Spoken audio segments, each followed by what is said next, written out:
போல இக்கால இளைஞர்களுடைய மனநிலை என்பது எப்படி இருக்குதுன்னா, ஒரு அரசியல் என்பது மக்களுடைய வாழ்வியலா அவர்கள் பார்க்கல.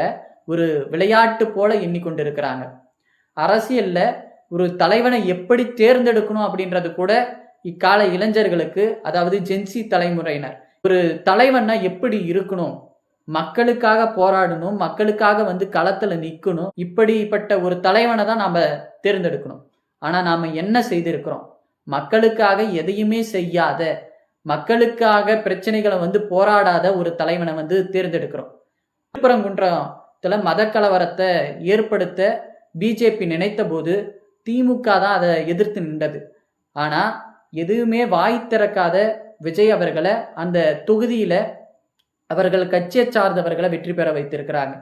மத்திய அரசு கொண்டு வரக்கூடிய பல்வேறு மக்கள் விரோத திட்டங்களுக்கெல்லாம் எதிராக இருந்தது என்னன்னா திமுக.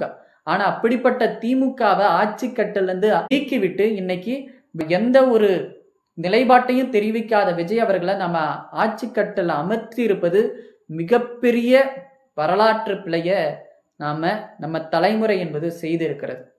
எனவே எல்லாரும் புரிஞ்சுக்கங்க, இருக்கிற மாதிரி தரையில இருக்க மாட்டார்.